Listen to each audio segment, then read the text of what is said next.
First tonight, President Trump's border czar has insisted the immigration enforcement operation in Minneapolis will be continuing amid tensions sparked by weeks of raids and the killing of 2 activists by federal agents.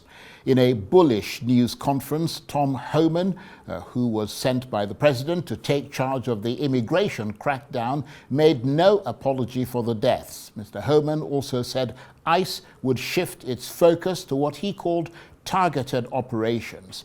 Meanwhile, as events continue to develop in Minneapolis, it's emerged that 2 federal agents involved in the fatal shooting of Alex Pretti on Saturday have been placed on administrative leave.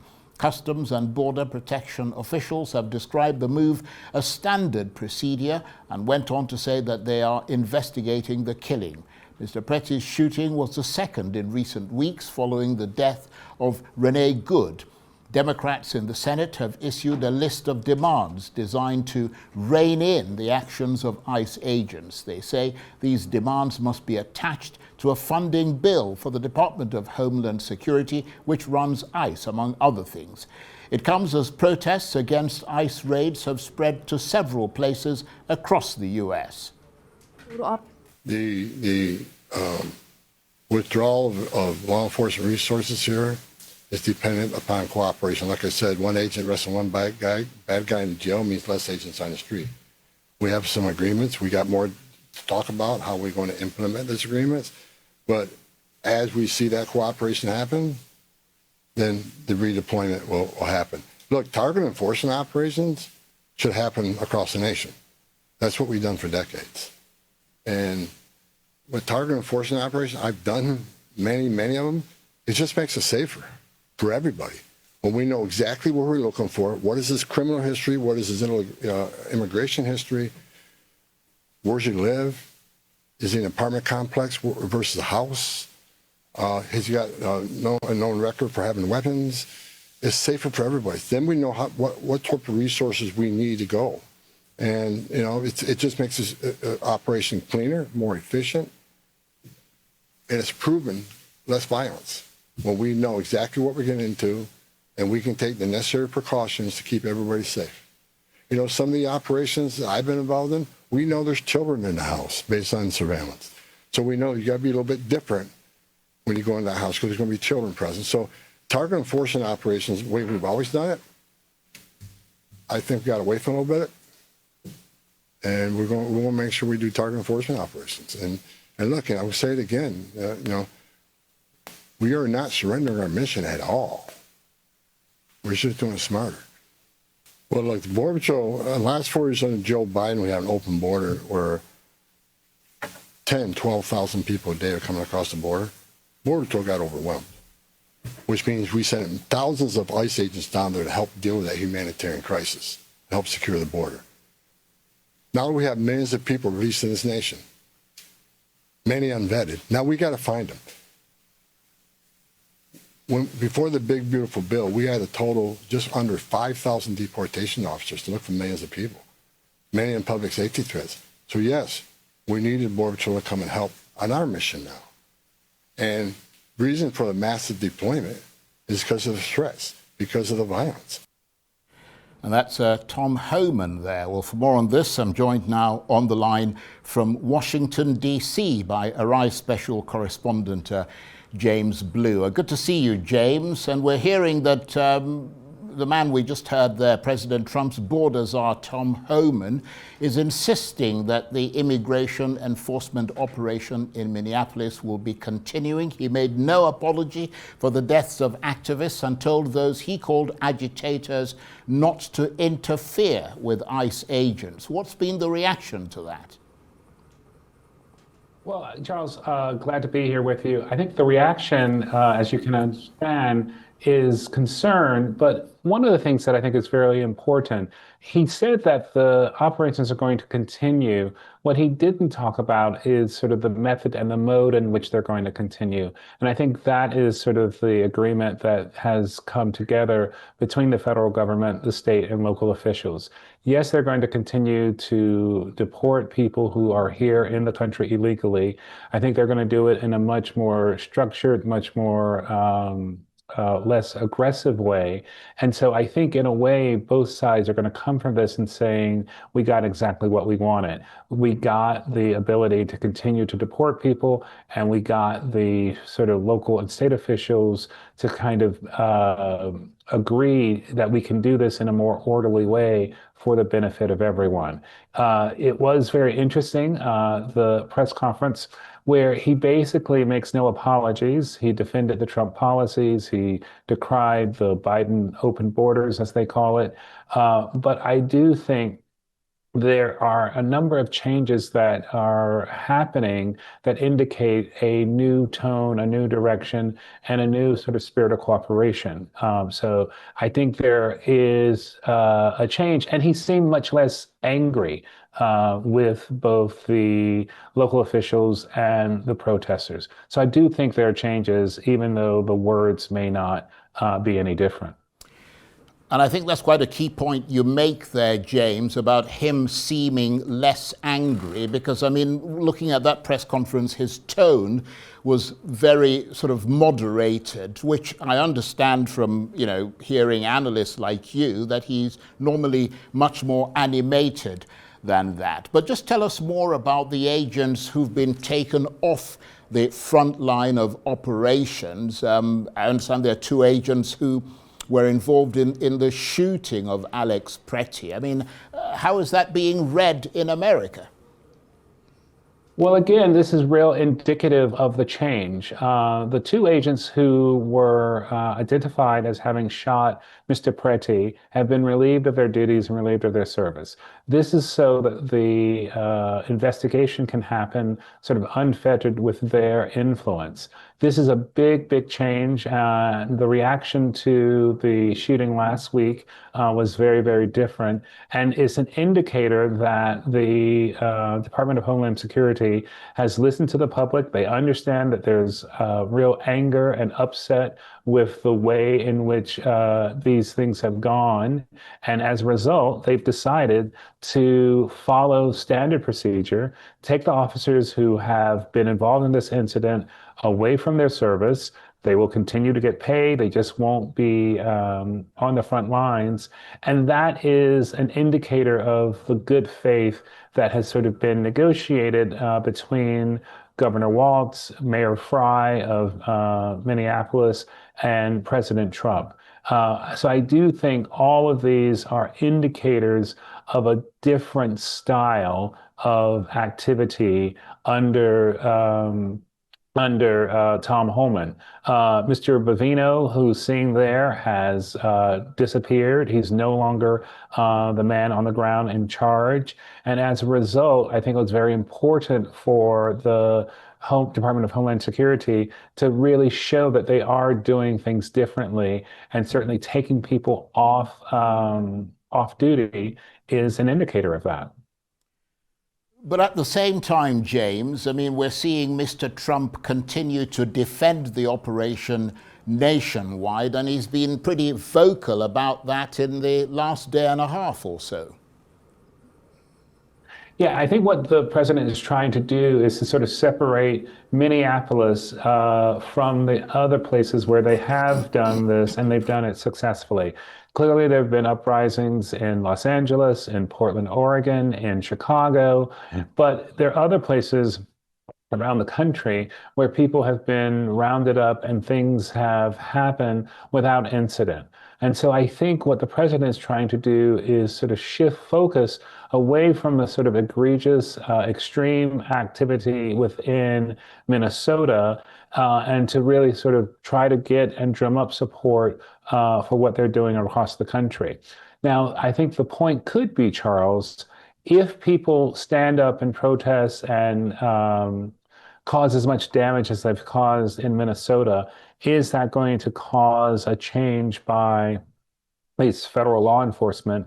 And I think the answer could be yes, but Charles, it comes at a very high price. Two people have been killed who were complete sort of bystanders, who were not sort of engaged with the federal agents, and that just is a very high price to pay for that pullback. And James, Democrats in the US Congress have a list of demands now. Tell us about those demands and how far they're prepared to go on that issue. Well, the demands are basically trying to figure out a way. They have very little power. They're trying to figure out a way to sort of create and exert some control and some oversight on the Department of Homeland Security. I think the biggest issue, Charles, is that the Homeland Security budget, which must be passed by tomorrow night at midnight, Washington, D.C. time, that has still not been approved. And so what we hear is that the Democrats sort of decided, let's hold out our votes to support that spending and see what concessions they can pull from the Republicans in order to get them to cave. We're hearing that Senate Minority Leader Chuck Schumer and the president are on their way to try to come up with a deal that would remove the budget of Homeland Security out of the current package, and it would not cause a government shutdown.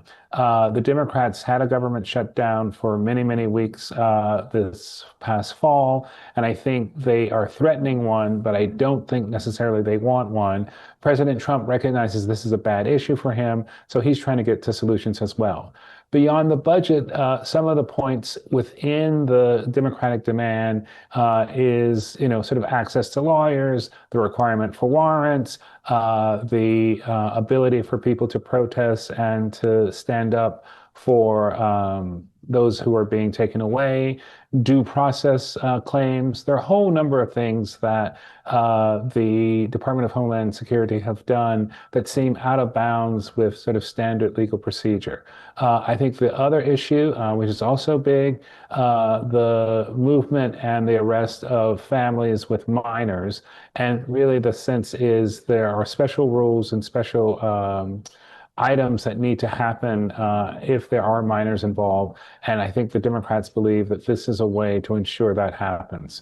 We'll see whether it goes forward, but I do believe President Trump is going to want to make sure this sort of goes away and dissipates, and the Democrats are offering him an off-ramp right now. And James, as briefly as you can, so we can move on to the other topic we hope to discuss with you, I wonder how much the trust of the community across America in law enforcement has been shattered by the raids in Minneapolis. Because, I mean, since the killing of George Floyd, law enforcement, I'm told, worked really hard to regain trust that had been lost. And they apparently did very well until 2025, when it took a nosedive again. And that is blamed solely on the actions of immigration and border enforcement. Is that a fair assessment? Yeah, I think it is a fair assessment. And Charles, I think the irony of the fact that George Floyd was murdered just a few blocks from where the murder took place last week is an indicator of just how ironic this is. Basically, the Americans are seeing a level of law enforcement that has been unseen in this country, really probably since maybe the civil rights movement. And we're just not used to seeing people who are doing things in the name of the country, in the name of law, in the name of government, treating and behaving in that way. It's very reminiscent of what happens in countries where are not democracies, what happens in countries where there's a lot of repression. And I think that has really sort of soured people on the effort. Poll after poll are showing that President Trump is going too far, and this is not the way people want immigration to be controlled. Well, stay with us, James. We'd like to get your assessment of our next story. President Trump has again threatened Iran with military action, pressuring it to negotiate a deal on nuclear weapons. Mr. Trump said a massive U.S. armada was moving towards the country and warned of possible further strikes. Iran insists its nuclear program is entirely peaceful, but warned that a new U.S. attack would prompt a response like never before. And our special correspondent James Blue is still with me on the line from Washington, D.C. Thanks for staying with us, James. Donald Trump has talked about a U.S. armada heading towards Iran. What sort of military force has the U.S. assembled? Well, the U.S. basically has assembled one of the largest forces that they can get within sort of the Gulf region. They're moving there in the hopes to be in a position to do some type of military action as of midday Saturday Gulf time. Charles, this is a very, very tricky potential exercise because the Iranian people, as we've seen sort of demonstrating this month and last month, really are sort of desirous of change. Some 6,000 people are estimated to have been killed during the most recent riots. And I think one of the real challenges for any military action is how is military action against the government going to actually create the space for a new regime in Iran. And I think that is really sort of the issue that's being debated. What are the particular targets, the particular levers that can be used to actually create political change? I think there's a real sort of wariness to think, let's bomb indiscriminately in the hopes of supporting the people of Iran. I do know, Charles, that the Israeli and the Saudi intelligence officers and leadership are here in Washington trying to review and trying to discuss what might be possible. These scenes of the protests that are on the screen now, those are things that people didn't think possible were possible across Iran. And these are the scenes of all the people who were killed. And the question is how best to support that, how best to move that such that there might be political change. And I think that's the focus of the conversations that are happening right in the White House just now. Well, obviously, the current threats from Mr. Trump are hard to dismiss, given what we've seen him do in Venezuela and previously in Iran. But let me just push you a bit further on what you're hearing, James, from Washington about what the desired outcome is. I mean, are you getting the sense that this is, I mean, I know you've got a lot of contacts in the White House is this more about regime change, some kind of decapitating strike that would cause the government to topple over? Or are they going after Iran's nuclear facilities again? Or is that hard to know? I think it's hard to know, but I do think it's very important that Israel and Saudi Arabia have shown up. So Israel really wants to make sure Iran doesn't have nuclear weapons and wants to make sure that that is sacrosanct. I think Saudi Arabia has a slightly different goal. Saudi Arabia is very, very interested in making sure there's another bad guy in the region. And right now, that bad guy is Iran. I think Saudi Arabia is also very concerned that a people power movement might topple the regime. Because the regime in Saudi Arabia is equally sort of detested by some, I think their fear is that if the population of Saudi Arabia, of the Emirate states, of some of the other Gulf states get wind that popular movements by people can overturn governments, that will sort of put them and make them very, very vulnerable. And so I think those are the tensions that are being discussed within the White House. How do you do something that doesn't sort of upset things regionally? How do you do something that doesn't sort of turn up the heat on one of your biggest allies in the region? And how do you do something to help the Iranian people who, having lost nearly 6,000 people in the last 2 months of protests, clearly are willing to die for the possibility of change? And I think it is a very, very, very complex issue. Iran is weakened. Hezbollah in Lebanon, which was an ally, has been taken out. Hamas, which was an ally and funded by Iran, has been largely neutered. And so Iran is certainly on the rocks and on the brink. But the question is, what is really sort of in the entrance of its neighbors as the U.S. tries to decide how best to respond to the yearnings of the people. It's not very clear. Do they go in and pull out the supreme leader? Do they try to reinstall the Pahlavi monarchy, which is the Shah's family? I think those are all of the questions being considered, and I think there will be a very, very careful consideration before anything happens. And James, to further strengthen the point you made there about America's allies in the region, the UAE and Saudi Arabia have now specifically asked that their countries should not be used as a base to strike Iran. And just going further, you were talking about how strong the Iranians are. I mean, how big a risk is there of serious Iranian retaliation? I mean, if given how fragile it is, the regime is looking at this as existential, might they choose to strike out in all directions?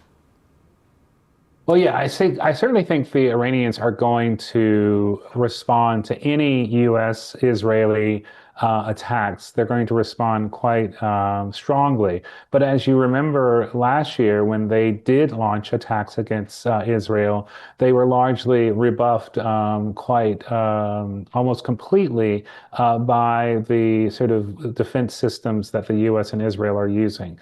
I think more importantly, it's really great to hear Saudi Arabia and the UAE declare that their territory cannot be used for launching U.S. attacks. But as I am understanding, the U.S. bases there will be responsible and be involved in those attacks. And I believe, although they are on the ground in Saudi Arabia, they are technically sort of U.S. bases. But because the U.S. is going to put such a large armada in the Gulf, I think that is less important. But I think your question about sort of what happens if the U.S. strikes, if the strikes are effective, I think one of the worries, will Iran begin to crush the people inside the country and begin to sort of, because they may not be able to reach Israel, they may not be able to reach the U.S. interests in the region, would they start sort of targeting their own people instead? And I think the U.S. is very wary of doing something that would set off that type of retribution. Again, it's a very, very tricky situation. Unlike Venezuela, where that was sort of easy, this is 10 times more complicated. And the Iranian opposition is very fractured. It's very difficult to figure out who to go to. That's not an argument for doing nothing, but it is an argument for caution. And I think that is the argument that so far has won the day. Finally, Charles, it's very difficult to understand what exactly the president and his men want, because for all the tough talk that he has given, we're coming to save you, help is on the way. Those are the messages to the protesters in the past few weeks. Nothing has really changed. And I think one of the things, in order for U.S. to maintain some credibility, whatever they do, I think it has to be, quite dramatic. It has to be quite strategic, and it has to go to the core of the problem. Iran is run by a religious fanatics who have enriched themselves and enriched a very small core of people, and they are completely out of step with the vast majority of the Iranians. And so how do you prepare any type of military intelligence and sort of other actions that make it possible at some point for that people, that population, to be able to rule themselves and to have what it is everyone just wants, peace, prosperity, and for their families to be safe. And I think those are sort of the calculations that the folks are going through now. James, thanks very much indeed. James Blue is Arise special correspondent. He was talking to me on the line there from Washington, D.C.